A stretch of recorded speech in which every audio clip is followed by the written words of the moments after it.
Welcome to the Pre-Snap Podcast presented by LineStar, your top NFL player prop bets for Thursday Night Football. We are at Week 12, and this week features an AFC North showdown between the Pittsburgh Steelers, who just knocked off the Baltimore Ravens to claim the crown right now at the top of the AFC North. So they'll be taking on the Browns, who are 2-8 and are in the basement of the AFC North. Tyler, what are your initial reads on this matchup before we get into our player prop picks?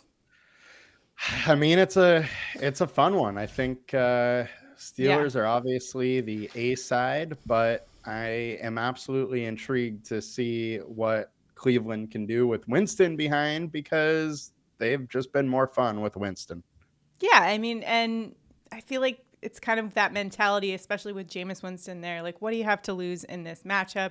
Granted, they're coming off a tough loss against the Saints where they got slaughtered. I'm actually more concerned about the Browns and their defense, which we will get into in just a bit. Quickly, let's recap our picks from last Thursday. We were close once again to going 3-0. Unfortunately, my pick let us down. A.J. Brown did not go over 81.5 receiving yards, but Jaden Daniels, we were right on fading him on those passing yards.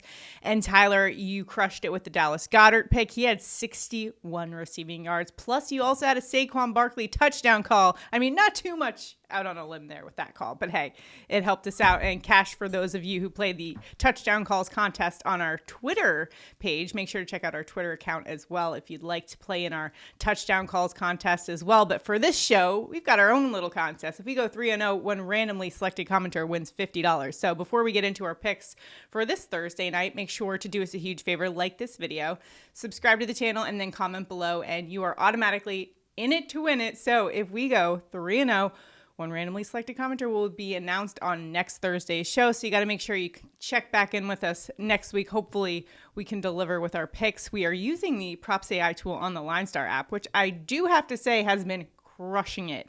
I feel like at this point in the season, the projections start to get really dialed in exactly right over the weekend. If you tuned into our Sunday props, which we gave out 10 player prop picks, we were 8-2 on those picks. So we had a really nice weekend. So hoping to continue the momentum here. We were 2-1 on our picks on Monday night. We were 2-1 last week. We just got to get the 3-0 here so we can give out some money on the show and set off the money gun as well. It's sitting here waiting to go off. So hopefully we can do that. So we'll get to our prop bets, our touchdown calls, and our picks are available, by the way, on places like Underdog, Sleeper, Chalkboard, ParlayPlay. If you don't have those yet, we do have links below. The key is when you first download them to use LineStar as the promo code so you can get a nice deposit match. Plus, you'll get 1 free month of the LineStar app. All right, that's enough business. Let's get into the business of Thursday Night Football. Let's talk about it. All right, we're going to start off with one player prop bet from the PropsAI tool on the LineStar app. So let's roll with it here. We're going to go Najee Harris over 76.5 rush and receiving yards. LineStar's projection is 91.3. The consensus is 80. And in fact, Harris is averaging 89 rush and receiving yards per game. He has been over that mark in 7 of 10 games this season, and going up against a Cleveland defense that ranks 21st in rush defense DVOA, plus they're also 26th in pass defense DVOA versus opposing teams' running back. Last week we saw Alvin Kamara and Taysom Hill take a blowtorch to this defense. Taysom Hill put up 138 rush yards. Kamara had 89. I mean, I feel like Harris is in a decent spot here, Tyler. Really, what concerns me about this Browns team is their defense. It hasn't been as tough as years past. What's your assessment? Yeah, it definitely has not been as tough as years past. I mean, Myles Garrett has been dealing with an injury all season long, so that definitely is not helping them. But teams lately have kind of been gashing them on the ground. I mean, Kamara, Hill went nuts.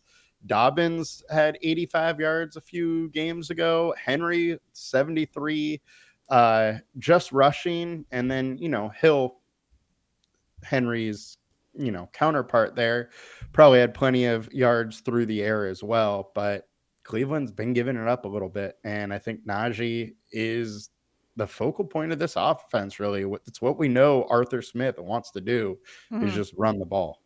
Yeah, I feel like in that game against the Baltimore Ravens, they didn't score a single touchdown, which could be a little bit concerning, but their defense is just so good. They're kind of predicated on letting their defense kind of grind it out and then just running the ball with Najee Harris there. So that seems to be the recipe for success, especially with Russell Wilson at quarterback. I mean, they just seem to have found a really good formula. They are 4-0 undefeated with Russell Wilson at quarterback, and Najee Harris has been seeing a lot of success this season. So we're going to roll with him as our first prop here. But for our other two, Tyler and I are each going to give our favorite pick of the night. So Tyler, what player prop are you rolling with for this Thursday night contest?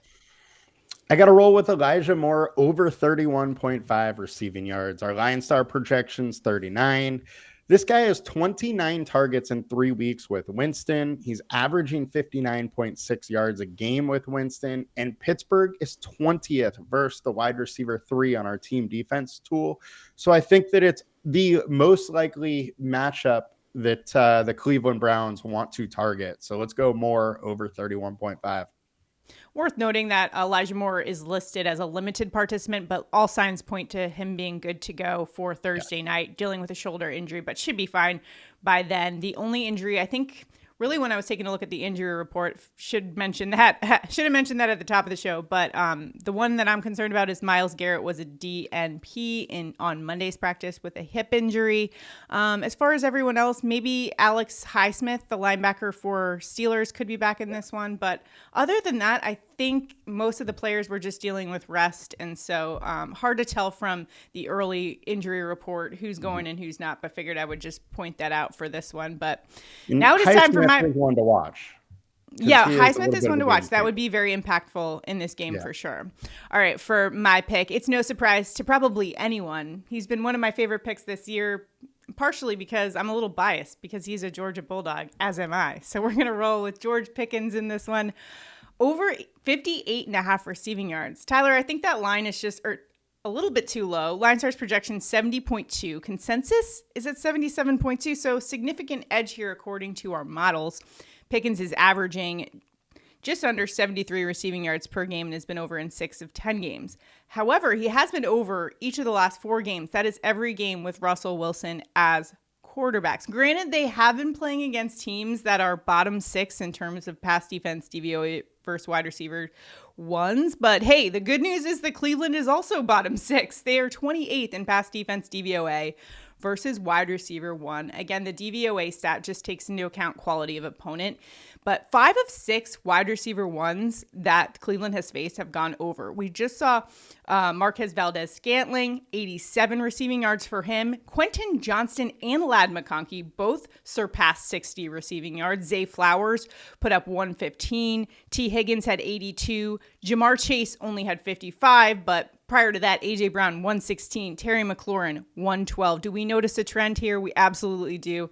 And we know what kind of caliber of skill that we're going to get from George Pickens, which is just an all-around acrobat, great dynamic wide receiver that can just make insane plays. And what we like to see from Russell Wilson is him finding him for those deep shots that he can really accumulate those receiving yards in a hurry. In fact, on just a couple catches, he can get there. And against this Browns defense that's been showing some signs of weakness over the last couple weeks, I'm definitely willing to go to George Pickens here over 58.5 receiving yards. So those are our 3 for our contest. Let us know what you think. If you've got any other locks for us, drop them in the comments, because at the end of the day, we're just here to help each other out to try to beat the books and win some money. Let's hope we can do that this week. Again, we are putting in an entry on Underdog, so if you'd like to tail us there, make sure to do so, or any of the other apps that we talked about at the top of the show. Again, the key is to use that promo code LineStar. So those are our top 3 player picks for today. Let's get to our touchdown calls. Tyler, who are you going to for an anytime touchdown in this Thursday night contest between the Steelers and the Browns? You know, this is an interesting week with touchdown calls. There is some definite value on the board, and I'm going to go with a value pick. We're going Cedric Tillman plus 340. He has the most red zone targets on the Browns over the last 4 weeks with 5. The only guy in this game with more red zone targets is George Pickens on the other side. There's just way too much value in Tillman for me to really pass it up at plus 340. Yeah, I really like Tillman. I actually took him over on receiving yards last week. It ended up going to Judy, which kind of made sense when I kind of look back at it. But I love Tillman this week as a receiving option, maybe even over 3.5 receptions for him was one I was considering, but I like the value that you're getting also with a touchdown call. I think that's great value there. I know it's a low game total that we're heading into tonight. I believe the game total right now is at 36, but we could still see some touchdowns. And for my touchdown call, I'm going to my Georgia Bulldog, George Pickens, plus 220 for an anytime touchdown. He's got 2 touchdowns on the year, but 14 targets over the last 8 weeks in the red zone. The next pass catcher with the second most red zone targets in this game is Pat Freiermuth, and he has 7. So that just goes to show you how valuable of a red zone target Pickens is. And at that price tag, I am all over this. Cleveland, 26 in opponent offensive touchdowns allowed per game, plus they're 28th in pass defense DVOA versus wide receiver ones. And in fact, a wide receiver one has gotten a touchdown in 4 of the last 5 games versus Cleveland. Let's look back. MVS had a touchdown for the Saints. Quentin Johnson and Joshua Palmer both had touchdowns for the Chargers. Zay Flower, no touchdown, but he did have 115 receiving yards. Jamar Chase had a touchdown. A.J. Brown had a touchdown. It's week 12. George Pickens, the Georgia Bulldogs, going to have a touchdown this week. Tyler, what do you think about that? Plus 220. Not too bad for a guy who's got the most red zone targets of anyone in this game over the last 8 weeks. I think that's pretty good value. Yeah. And again, I can see a game script developing where like it's a low game total, grinding it out for sure. But I mean, my opinion is that Jameis Winston is not a guy who's just going to sit back there. He's going to take his shots. And if he does, connect on some, it could lead to kind of you could go, what is your assessment of the game script, I guess, is my question. Like, how could this go? I think the Steelers are going to come out trying to do what they always do, which is run the ball down the opponent's throat, limit how many throws Wilson really has to make, but they're going to take their deep shots because that's, what Russell Wilson's best at. I know. I feel like the game total right now, 36. Would you go over that? I'm almost talking myself into it over there. I just think that's too low. Both of these, there are explosive playmakers in this game that could, I don't mind the over there, but let's talk about the sides as we're kind of just talking about it right now.